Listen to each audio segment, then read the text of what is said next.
जय राम जय जय राम श्री राम जय राम जय जय राम श्री राम जय राम जय जय राम श्री राम जय राम जय जय राम श्री राम जय राम जय जय राम श्री राम जय राम जय जय राम श्री राम जय राम जय जय राम श्री राम जय राम जय जय राम श्री राम जय राम जय जय राम श्री राम जय राम जय जय राम श्री राम जय राम जय जय राम श्री राम जय राम जय जय राम श्री राम जय राम जय जय राम श्री राम जय राम जय जय राम श्री राम जय राम जय जय राम श्री राम जय राम जय जय राम श्री राम जय राम जय जय राम श्री राम जय राम जय जय राम श्री राम जय राम जय जय राम श्री राम जय राम जय जय राम कुंडली वरदा हरी विठ्ठल श्री ज्ञानदेव तुका गोपाल कृष्ण भगवान निवृत्ती ज्ञानदेव सोपान मुक्ताबाई एकनाथ नामदेव तुकाराम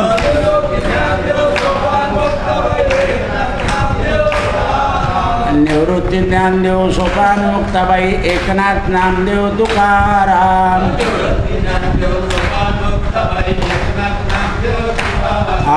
एकनाथ नामदेव तुकाराम एकनाथ नामदेव तुकाराम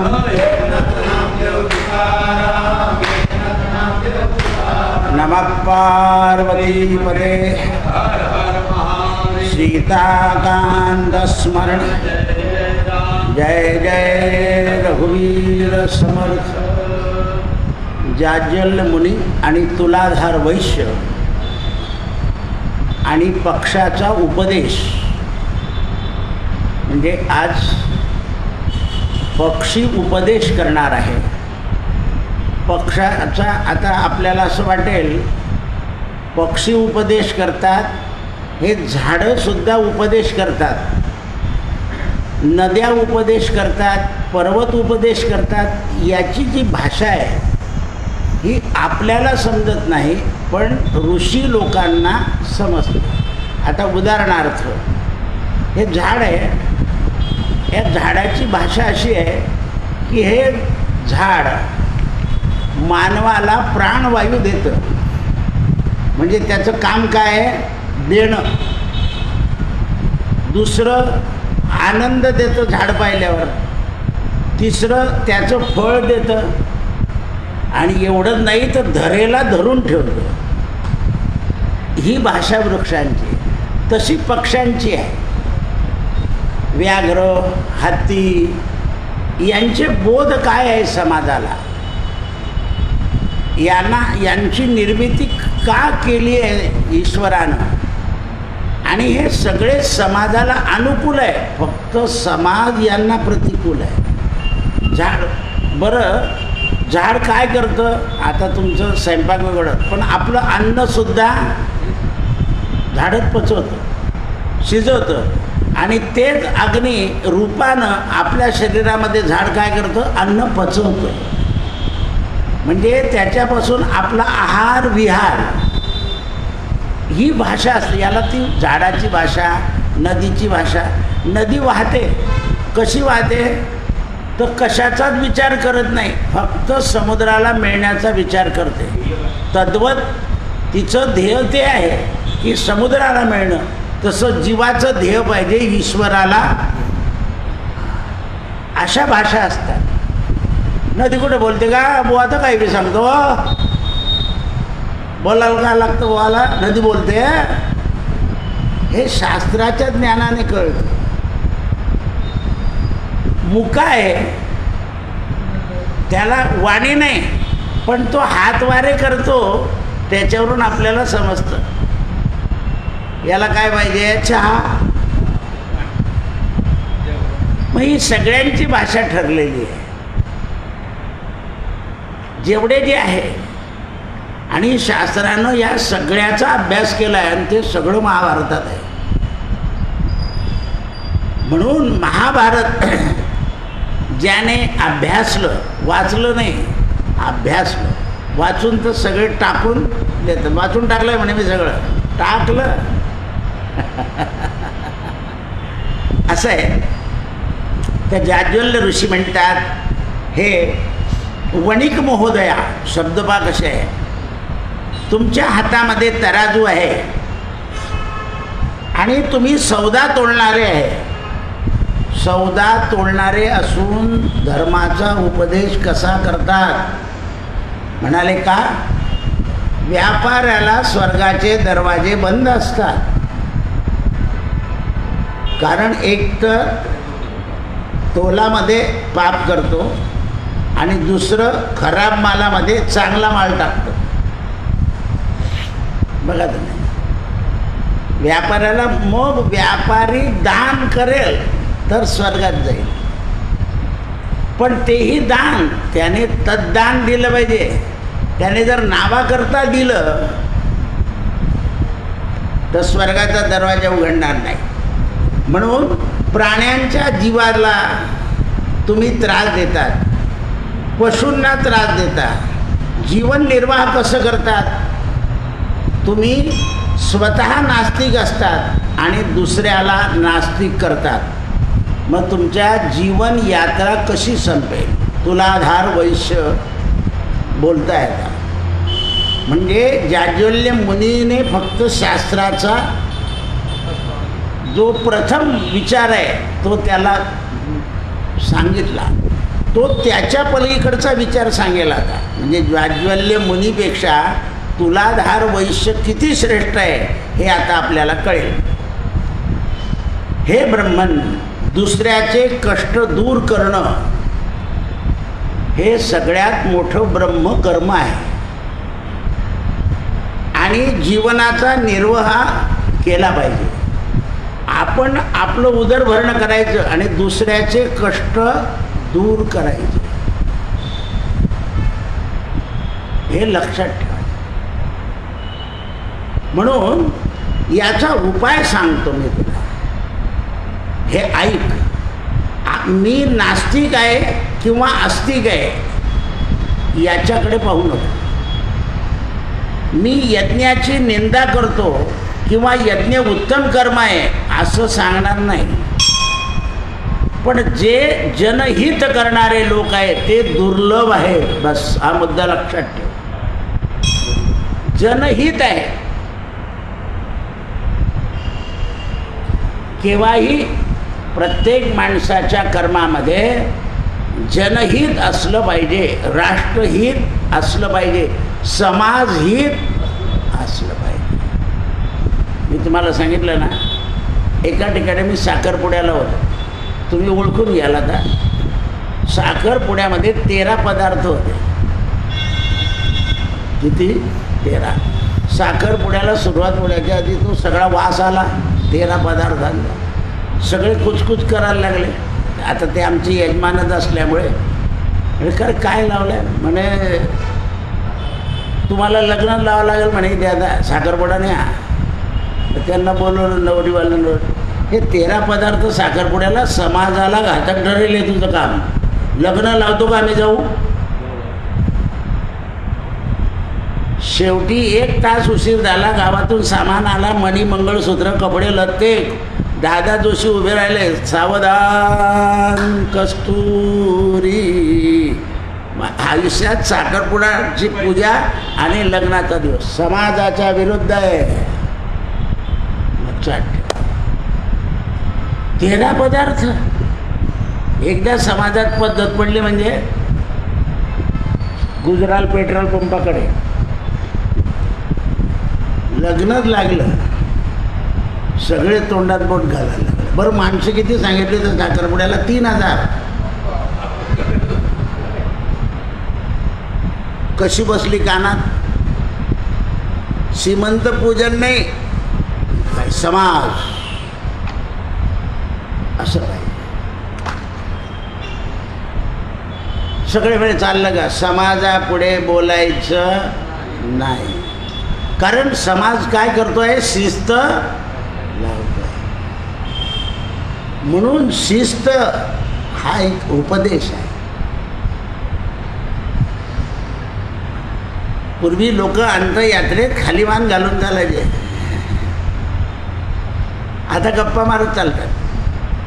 कारण जो जीव गेलाय त्याच्याबद्दल शोक नाही करायचा, दुःख नाही करायचं, पण यात्रेची पद्धत अशी आहे की खाली मान घालून चालायचं, डोक्यावर एखादं वस्त्र टाकून घ्यायचं, एकदम अप टू डेट कपडे घालायचे नाही. आता चांगली पद्धत नाही आली, नेहरू शर्ट पायजमा घालून लोक चालतात. अमंगल नाही, पण एकदम मंगल वेशही नसतं, ही जी रीत आहे. या गोष्टी लक्षात आल्या पाहिजे माणसाच्या. म्हणून ब्राह्मणानं यज्ञकर्माचं विधान करावं, त्या यज्ञाला आणि ब्राह्मणाला माझा नमस्कार आहे. यज्ञ जाणाऱ्या ब्राह्मणाच्या चरणावर माझं डोकं नेहमी झुकलेलं आहे. पण ब्राह्मणानं ब्राह्मणत्वाचा परित्याग करून क्षत्रियाला कडून अनुष्ठान करून घेऊ नये. का बरं? हां, तो काय करतो? हिंसा. आता यज्ञात हिंसा करता असं आहे. म्हणून पूर्वी मी सांगितलं त्या भाऊच्या लक्षात आलं की मी कोणाबद्दल बोललो. ज्या समाजाचे तुम्ही उपाध्ये आहे ना, त्या समाजाच्या रीता तुम्हाला सगळ्या माहिती असतं आणि त्यामुळे त्या समाजाचं काम नीट होतं. तर या गोष्टी हे पुरोहिताचं काम आहे. म्हणून अशा क्षत्रियाकडून ब्राह्मणाने कितीही यज्ञ केला तर त्याला द्रव्य मिळून जाईल, पण ईश्वर मिळणार नाही. यज्ञाचा हेतू काय आहे? परमात्मा. यज्ञात भवती पर्जन्या, पर्जन्यात भवती अन्नसंभवा, अन्नात भवती भूतानि, भूत भव्य सनातनम. आता तुम्हाला याची भाषा सांगितली मी वृक्षाची. वृक्ष यज्ञालाही काम करतो ना, आणि शेवटी महायज्ञाला हे शरीर. म्हणजे वृक्ष तुमच्या निकट किती आहे. एक वेळा मी त्या स्मशानात होतो आणि तिथे लाकडं नव्हते, तर ते ज्याचे बाप होतं तो इतकं बोलायचा म्युन्सिपाल्टीला. मी त्याला म्हटलं, भाऊ इकडे, बाप कोणाचं मेला आहे रे? म्हणजे आपला. आधी तपास करायला माणूस पाठवायला पाहिजे होता, इथे आहे का नाही. नसले तर आपण आणलं. बाप आपला आहे ना, म्युन्सिपाल्टीचा नाही आहे. तिथे लाकडं मिळते ही गोष्ट खरी आहे, पण त्याच्या आधी एक माणूस जाऊन तपास करून आला पाहिजे, आहे का कोरडे आहे का ओले आहे, आपला बाप जळकर राहील. काम कोणाचं आहे? ठरवलं आहे म्युन्सिपाल्टीने लाकडं फुकट देण्याची, ती गोष्ट ठीक आहे, पण यदा कदाचित गाडी आली नसेल तर काम कोणाचं आहे? सगळे माझ्याकडे पाहायला, अरे म्हणा हा इथं उपदेश आहे ना, आपण पाहिलं पाहिजे, तिथे मिळूनच जाईल कशावरून, हे समजलं पाहिजे. आणि तू म्हटलं मोठ्याने बोलतो, आणखी आपला बाप मेला आहे, तो सुद्धा यज्ञ आहे. त्या यज्ञामध्ये या शरीराची आहुती आहे. असं आहे. चिता, चित्ती, कोरोनात सांगितलं होतं मी ते. चिता म्हणजे भगवती आहे, तिच्या मांडीवर झोपायचं आपल्याला असं. आणि मग अग्निसंस्कार आहे. म्हणून ब्राह्मणानं यज्ञाचा परित्याग करणं हे त्याला कठोर आहे. जेवढा ब्राह्मण स्वतः यज्ञ करेल, बिना तुपाचा, बिना तिळीचा, फक्त लाकडाचा, तरी सगळ्या जगाला पुण्य मिळेल. म्हणून ऋषी कशाचे यज्ञ करायचे? समिधा. त्या समिधेमध्ये दूध आहे, वड, पिंपळ, औदुंबर, रुचकीन, खैर आणि दुर्वा, दर्भ, यामध्ये मूळ दूध आहे आणि मग त्याचं परिवर्तन होतं. म्हणून तो यज्ञ, पूर्वी सगळे ऋषी यज्ञ करायचे. आता वशिष्ठाच्या यज्ञात देव प्रगट व्हायचे, पण विश्वामित्राच्या यज्ञात देव प्रगट नाही व्हायचे. अनेक प्रकार प्रतिसृष्टी निर्माण केली, पण त्यांच्या यज्ञात यायचं नाही. कारण विश्वामित्र मुळात कोण होते? क्षत्रिय. आणि स्वभावदृष्ट. शेवटी त्यांना ऋषी लोकांनी सांगितलं तुला देवाला आणावं लागेल, देवाशिवाय तुझा यज्ञ पार पडणार नाही. म्हणून नेपाळ सरहद्दीवर विश्वामित्रांनी आपला आश्रम बांधलेला होता. या कोणत्याच ऋषीचा संबंध नको म्हणे मला, म्हणून तिकडे चालले गेलं होते नेपाळमध्ये. आणि मग राम आणि लक्ष्मण दोन्ही दरवाज्यावर उभे राहिले. विश्वामित्र यज्ञामध्ये आहुती द्यायचे आणि दरवाजाकडे व्हायचे की आपण केवढे भाग्यवान आहे की देव दरवाज्यावर आहे, पण अजूनही देवाकडे लक्ष नाही आहे. आता देव समोर आहे तर भावनापूर्वक आहुती द्या ना. मग आकाशवाणी झाली, आता काय देव प्रगट करतो, देव तुला सांभाळ करतोय, पण तो वशिष्ठाचा शिष्य आहे. काय सांगितलं आकाशवाणीने, म्हणजे ज्याच्याशी शत्रुत्व त्याचा शिष्य. रामाला अनुग्रह वशिष्ठाचा आहे, असं आहे. वशिष्ठापरी ज्ञान योगेश्वराचे. तेव्हा विश्वामित्रांना कळालं की आपला जो स्वभाव आहे त्या स्वभावामुळे देव प्रगट होत नाही. मग स्वभाव कसा झाला पाहिजे तर समर्थांनी सांगून राहिलं, मना सज्जना भक्तिपंथेसी जावे. भक्ती प्रेमळ स्वभाव झाला तरच देव यज्ञात देव प्रगट होणे. म्हणजे काय, आपण केलेल्या कर्माचं यज्ञाचं काय झालं पाहिजे, समाधान. पण तुम्ही साधी सत्यनारायणची पूजा करा. काही लोकांना एकदम झालं बा माझं मस्त, कधीचं मनात होतं मस्त सत्यनारायण, सगळे लोक आले, तीर्थप्रसाद घेतला, कोणी चहा घेतलं, काय कॉफी घेतला, एकदम समाधान हे देवाचं प्रागट्य आहे. लग्न झाल्यावर सुद्धा बा छान लग्न पार पडलं, ज्याच्या त्याच्या घरी गेले, काही विघ्न नाही झालं, लग्नाचं समाधान. पण आता पुरणपुरी अशी आहे, बापाचं समाधान टिकू देत नाही, सुना सासऱ्याचं समाधान टिकू देत नाही. बरोबर आहे, समाधान राहिलं का, कारण कली हा समाधानालायक. आपण जे करतो ते सगळं वरच्यावर करतो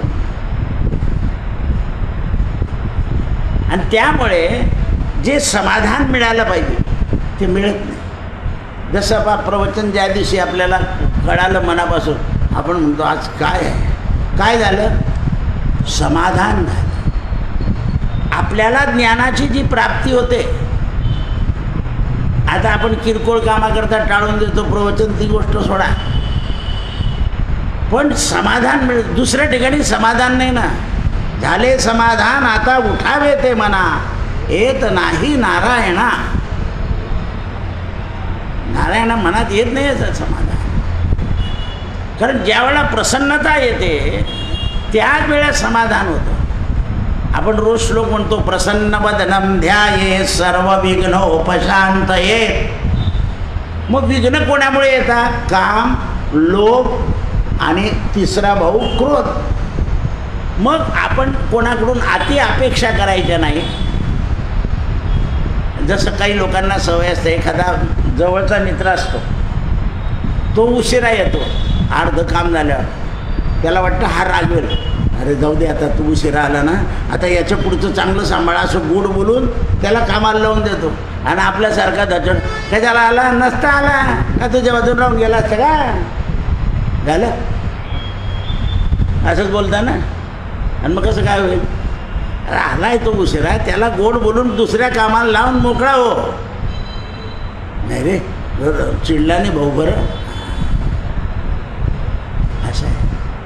तो मोठा भाऊ इतके गोड बोलायला लागला की त्याची बाई, तुम्हीच नमतं घेता ना, या बाय आणखीन चिनगोत होते मोठा भाऊ. तर माणसाने बाईकडून चिनगू नये, बाई चिनगारीत टाकते. हो, मी त्याचं सगळं उदय मग काढीन तुझ्यासमोर त्याची, आपल्या भावाबद्दल असं सांगून द्या, तिचं तोंड गुच्छूप करून द्या. पण भाऊ एवढा हुशार नसतो ना. भाऊ कसा असतो आपला, कद्दुमी या दिवाने, तो लगेच लग्नातच भडकतो. तो भाऊ चालला जातो, त्याची बायको चालली जाते, झालं भलका. लग्नात वागायचं कसं हे समजलं पाहिजे ना. कोणी जरी चिनगारी टाकली तर आपण तिकडे पाहू नये. म्हणून लोक म्हणतात ना आमच्या घरी विघ्न काय येतं, तर आपण असं करतो म्हणून विघ्न येतं. विघ्न मुळात येत नाही, आपण विघ्नाला आमंत्रण देतो. कोण आमंत्रण देतं? तर आपली वाणी.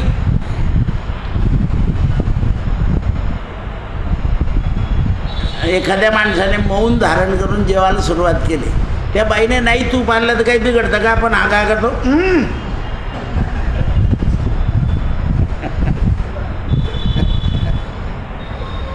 समजा नाही आणलं गेलं तूप, काय बिघडणार आहे? आपलं मौन आहे ना. मौनाला महत्व का याला महत्व? परवा मी ते महादेवाचं सांगितलं ना, की महादेव आपल्याला तयार करतो आणि डाव्या हाताने 2-4 लोकांनी मोबाईल वाटलं म्हणे दादा किती म्हातारपणी सोपी गोष्ट सांगून टाकली तुम्ही. अरे म्हटलं मग हे काय झालं? महादेवाचं रूप तयार झालं ना, या डाव्या हाताने पण टाकत होतं, काय चिंता करायची? म्हातारपणी नाही पूजा होत नाही म्हणजे चांगला उत्तम उपाय सापडला. असे ना वयोवृद्ध झाल्यानंतर हात थरथर करतात, काही होऊन जातं. आपल्या मनाला वाटतं की आता देव पूजाही करू देत नाही, काय परिस्थिती आहे कर. नदीमध्ये गेल्यावर महादेवाला पाणी घालायचं सोपी गोष्ट आहे, बनला महादेव. कशाचाही बनतो, वाळूचा, याचा, भाताचा, कशाचाही करता येतो. पार्वतीने वाळूचा केला म्हणून जगात आज वाळूचा महादेव चालूच आहे का नाही? मग हे पार्वतीने काय केलं तर जगात स्थिरता केली. म्हणून माणसाच्या मागे असं काही कर्म झालं पाहिजे की त्याच्याने स्थिरता आली पाहिजे. म्हणून त्यांना काय म्हणतात, ज्यांच्या कर्माने स्थिरता येते त्यांना महापुरुष म्हणतात. कोण पुरुष? महापुरुष. अहिल्याबाई महान, शिवाजीराजे महान. त्या इतके वर्ष गेले तरी त्यांचा आदर्श ते म्हणजे जगात आहेच. मग समर्थांनी सांगितलं हे लोक कसे राहतात, तर मरावे परिकीर्ती रूपे उरावे. हे लक्षात आलं पाहिजे. मग हे जगामध्ये जे लोक घडवतात ब्रह्मज्ञान, शिक्षण, ते लोक जगामध्ये कायम राहतात. ज्या लोकांचा आदर्श आहे, मग आदर्श हा कशावर आहे? सत्यावर आधारित आहे. म्हणून जेवढे जेवढे आदर्श आहे जगात त्यांच्या पाठीमागे सत्य लपलेलं आहे. आणि तुलाधार वैश्य सांगतो, हे जाज्वल्य ऋषी, सत्य हा मोठा यज्ञ आहे.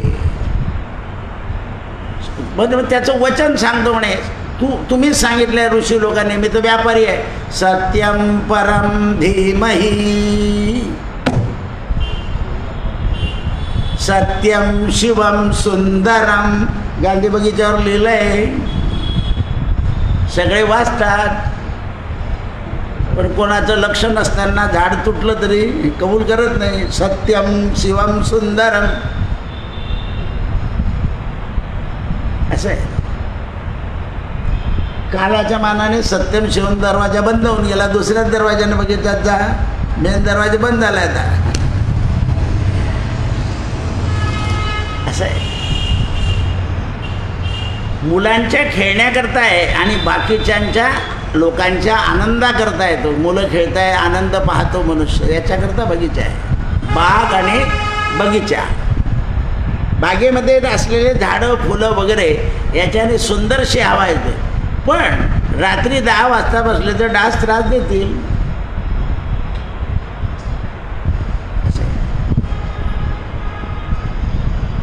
म्हणून ते म्हणतात, नास्तिक माणसाच्या हातून जर वैदिक कर्म केलं तर वचनाचं तात्पर्य होईल का? आता या शांत्या सुनता त्या माणसाचं नास्तिक असतो, तो बाईच्या हट्टाने, बाई माणसाच्या हट्टाने बसलेले असतात. त्यामुळे त्यांचं काम झालं तर बरं, नाही तर काही उपयोग नाही. म्हणून तुम्हाला आधी यज्ञाच्या आधी पुंजांगीपणा काय लागेल? आस्तिक. आस्तिक असल्याशिवाय यज्ञाचं फळ मिळत नाही. म्हणून संतांनी काय सांगितलं की कलियुगामध्ये आस्तिकपणा टिकत नाही. ज्यांनी टिकवण्याचा प्रयत्न केला तरी दारिद्र्याने काही काही वेळा लोकांचा आस्तिकपणा नष्ट झाला. कालानं, लोकांच्या उपद्रवानं जे सत्यवान आणि गुणवान होते ते मात्र त्याच्यात सामील झाले, कारण त्यांना सत्याचा आधार होता. म्हणून सत्य आचर, धर्म आचर, सत्यवचन बोल, सत्यम वदामी धर्मम आचरामी, श्रुती सांगते, पुराण सांगते. म्हणून यज्ञाचा प्रचार करतात, पण शुभ कर्माच्या द्वारानं हविष आणण्याचा संग्रह केला जातो. हवनाने देवता प्रसन्न होतात. शास्त्राच्या कथानुसार नमस्कार हा सुद्धा यज्ञ आहे. म्हणून स्वाध्याय अन्न रूपाने हविष अन्न हा सुद्धा यज्ञ आहे. भाजलेलं अन्न खाल्लं म्हणजे शरीरात रोज काय होतो? यज्ञ. धान्य जे भाजलं गेलं की ते हविष अन्न होतं. कालही सांगितलं होतं. म्हणून ज्ञानी लोक भाजून खातात. पण काल असं आहे, ते भाजलेल्या अन्नाचं जास्ती भाजलं तर मग ते पोळी होत नाही, भाकरी होत नाही. मग तांदूळ भाजून करायला काय हरकत आहे? मग चव नाही देत. चवाला काय करायचं आहे? तांदळाची खीर करायची असेल ना तर तांदूळ भाजायचे आणि भाजून मग खिरीत टाकायचे, म्हणजे सुंदर खीर लागते, मधुर. आणि मधुर अन्न हे यज्ञ आहे. तामसी अन्न यज्ञ होत नाही. म्हणून शास्त्रानुसार देवतांची पूजा करायला सांगितली आहे. जे कामनेला वशभूत आहे ते यज्ञ करतात, पण काही लोक तोच यज्ञ तलाव रूपाने समाजापुढे ठेवून चालले जातात. अहिल्याबाई, शिवाजीराजे पाय विहिरीत तलाव आज तुमच्या आमच्या समोर आहे. राजस्थानमध्ये दुर्भिक्ष होतं, तिथे तलाव वगैरे आहे. आणि यावर्षी तिथे इतका पाणी पडतो आहे की आवरलं जात नाही आहे. तर का निसर्ग बदल आहे. म्हणून ते म्हणतात कामना नको. कोणाकरता तलाव केला? समाजाकरता. कोणाकरता विहीर गल्ली मध्ये विदर्भातल्या एक माणसाला पाणी भरू दिलं नाही. आता उन्हाळ्याचे दिवस होते, कोणीच जीव असो, गरीब असो, श्रीमंत असो, भिकारी असो, त्याला पाणी. त्याने एकट्याने आपल्या दारापुढे एक विहीर खणली. एकट्याने तिला इतकं पाणी लागलं आणि त्याने सगळ्या गावाला पाणी भरायला परवानगी देऊन टाकली तिथे आपल्या दारापुढे.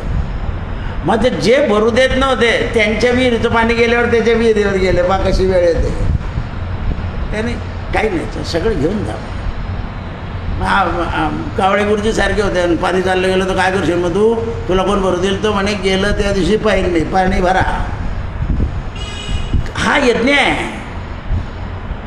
हा काय आहे? यज्ञ आहे. पूर्वी आम्ही लहानपणी होतो ना, मलाही पाणी सांगायची सवय होती पूर्वी, पण आमच्या आईने नाही सांगून गेले मला. तर मी शेतावर जागा दिली की तिथे पाणी लागलंच पाहिजे. पण 72 साली आई म्हणे जाताना ती गोष्ट बंद कर, कारण त्याच्याने वैरत्व वाढतं. लहान वयामध्ये तू सांगतोय त्याच्याने तुझ्याशी वैरत्व. तेव्हा मी 16 वर्षाचा होता, ती गेली तेव्हाच तिने सांगितलं होतं पाणी सांगायचं नाही. सांगत नाही मी. आणि तर शेतात गेल्यावर इथे विहीर खणा म्हणजे पाणी लागलंच पाहिजे, नाही सांगायचं. कारण त्याच्याने वैरत्व वाढतं. ज्यांचं होतं त्यांना ठीक आहे, ज्यांचं नाही. पूर्वी विहीर खणायला खूप संपत्ती लागायची, आता पटकन होऊन जाते. खूप कष्ट लागायचे. आता तर 9ला सुरू केलं की 11ला पाणी. म्हणून ते म्हणतात लोभी संतान, लोभी समदर्शक, संत लोभी नसावा. लोभी संतती नसावी, लोभी समदर्शक नसावे आणि लोभी संत नसावे. कारण लोभी संतती असली तर ती बापाजून काय पाहते? बुचडच तोडते. म्हणून आता पेन्शन इतके पैसे येणारे डिक्लेअर करायचे नाही, आधीच काढून घ्यायचे त्याच्यातले पैसे, नाही तर पोरी बी मागता. नवीन सुरू झालं आहे. नोटीस देते पोरगी बापाला, माझ्याकडे प्रकरण आहे, याच्यात शेत्या गेल्या ना, पोरींनी दावा टाकलाय भावावर, आम्हाला त्याच्यातले पैसे मिळाले पाहिजे. 80 वर्षाच्या पोरी आहे, दावा टाकलाय. कोंड्याला यायचं कधी निकाल लागेल दादा, कधी निकाल लागेल, कारण कोटीने पैसे आले, त्यामुळे बुद्धी 80 वर्षाची बहीण आहे, 82 वर्षाचा भाऊ आहे आणि दावा आहे. पाळतीपासून तर थेट तिथपर्यंत द्रव्य आलंय, पण कलह देईल ना भाऊ, देतोच माणूस की नाही मला मिळाले तुला घे, पण नाही. पैसे पडले, कोर्टात कॅश चालू काय मिळत नाही आहे, गाड्या सुरू झाल्या जायला रोडवरून, तळमळताय लोक, काय करू, कोणती पूजा करू, काय करू, असं आहे. म्हणून ते म्हणतात की अशा यज्ञानं, अशा पूजेनं जे असंतुष्ट आहे त्यांच्याकडून यज्ञ होत नाही. ते असंतुष्ट गुरुजी लोभी असला तर म्हणजे काही करतो, म्हणून असंतुष्टा द्विजा नष्टा. हे जाज्वल्य मुनी, असंतुष्ट आणि लोभी माणसाकडून केलेला यज्ञ होतच नाही.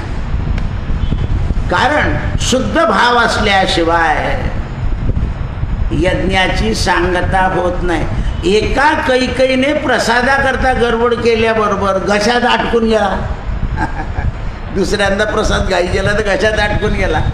म्हणजे शेवटी वशिष्ठाची आज्ञा मोडली ना तिने.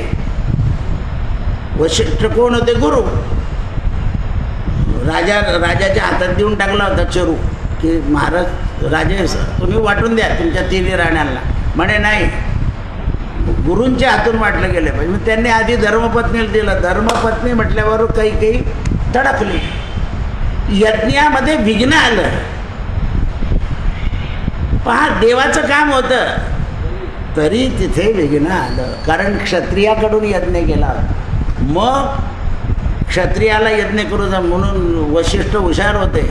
शृंग ऋषीला आणलं, त्याचं लग्न लावलं आणि एका बाजूला त्याला बसवलं, दुसऱ्या बाजूला दशरथाला बसवलं. 2 लोक बसवले.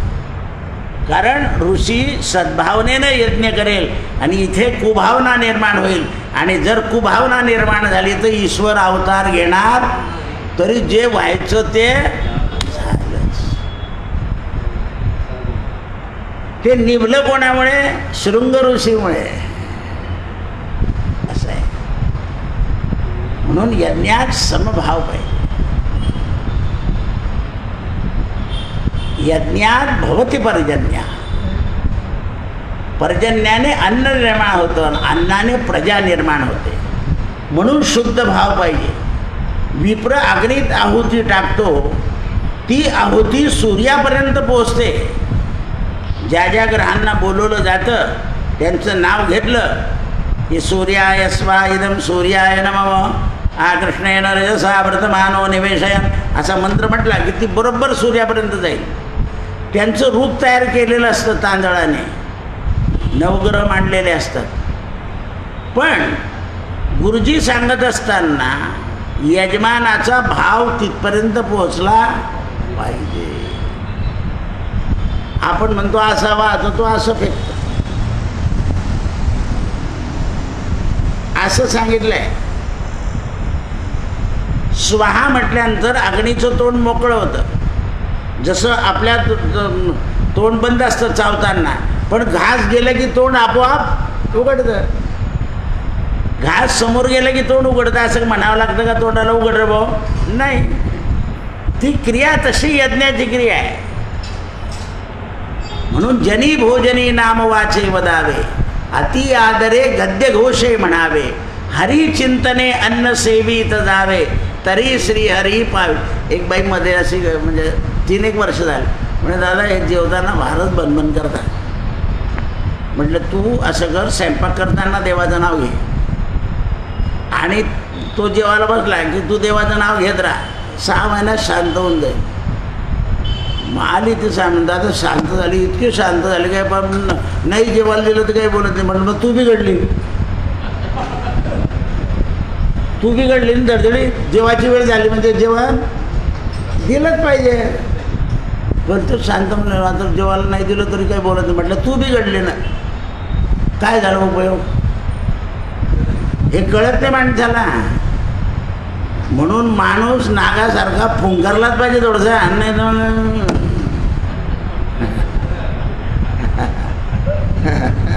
नाही तर आयाराम गयाराम आणि सोयाराम डंक मारलीच पाहिजे. काहीच बोलत नाही म्हणे आता नाही जेवायला दिलं तरी चालेल. म्हटलं तो बाहेरून जेवून येईल, तू आणखीन बिघडून जाईल. वेळेवर दे. हे पोट आहे. हल्ली पोरं सुद्धा बाहेर खाऊन घेतात, काही विचार करीत नाही. ते सांगून देतात मित्राच्या डब्यात खाल्लं आणि तो जेवतो भजे गल्लीत. म्हणून ते म्हणतात प्रजेचा जन्म जीवन धारण करणं हे कर्तव्याचं पालन असलं तरी तो सुद्धा यज्ञ आहे. मुलांचं पालन पोषण करणं हा सुद्धा काय आहे? यज्ञ. कारण तो कर्तव्यरूपी यज्ञ आहे. हा यज्ञाचं तुलाधार वैश्य जाज्वल्य मुनीला त्यांच्या ज्ञानापेक्षा तुलाधाराचं ज्ञान जास्त आहे. कारण संसारी माणूस हा कर्तव्यानं श्रेष्ठ.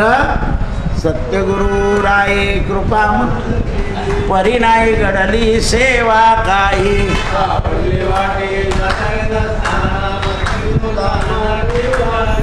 हो जना मागती तुप पावशेर